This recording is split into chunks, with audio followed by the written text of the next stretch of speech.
Video বানাবো না, আমি দেশ নিয়ে কোনো কথা বলবো না। আমি কারো ক্ষতি করি নাই, এটা আমি জানি ভালো করে। আমি আমাদের বাংলাদেশের যত চর অঞ্চলগুলো আছে, অল ইত্যাদি চর অঞ্চল নিয়ে তো আমি কথা বলি।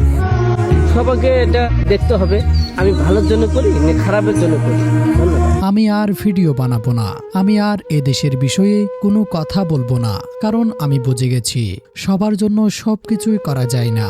আমি জানি ইচ্ছাকৃতভাবে কখনো কারো ক্ষতি করিনি। আমি শুধু আমাদের বাংলাদেশের চরাঞ্চলের অসহায় মানুষের দুঃখ কষ্ট, বঞ্চনা আর বাস্তবতার কথা মানুষের সামনে তুলে ধরতে চেয়েছিলাম। যদি সেটাই আমার জীবনের সবচেয়ে বড় অপরাধ হয়ে থাকে, তাহলে সেই অপরাধের দায় আমি মাথা পেতে নিলাম। আজ অনেকেই আমাকে নিয়ে হাসাহাসি করছে। একজন অশিক্ষিত মানুষ দেশের বিষয়ে কেন কথা বলবে? ও আবার সাংবাদিক কিভাবে হয়? কাঁদতে কাঁদতে এই কথাগুলো বলেন ভাইরাল তাজুবাই। তিনি আরো বলেন, সম্প্রতি টাইমস টুডে নিউজে আমাকে সাংবাদিক হিসেবে দায়িত্ব দেওয়া হয়েছে।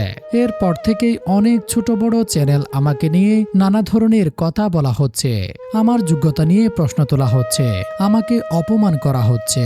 হয়তো আমি বেশি পড়াশোনা করিনি, কিন্তু দেশের মানুষের জন্য কিছু করার ইচ্ছে তো মিথ্যে ছিল না।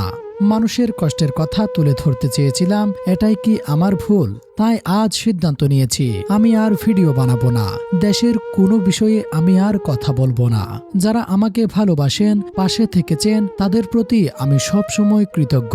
আর যারা আমাকে ঘৃণা করেন, তাদের প্রতিও আমার কোনো অভিযোগ নেই। কেঁদে কেঁদে এই হৃদয় বিদারক কথাগুলো বলে অনলাইন ছাড়ার ঘোষণা দিয়েছেন ভাইরাল তাজুবাই। দর্শক, আপনি কি চান ভাইরাল তাজুবাই দেশের বিষয়ে, চরাঞ্চলের বিষয়ে কথা বলুক, নাকি আপনিও তার যোগ্যতা নিয়ে প্রশ্ন তুলতে চান? আপনার মতামত অবশ্যই কমেন্ট করে জানাতে পারেন। Desk report, true news.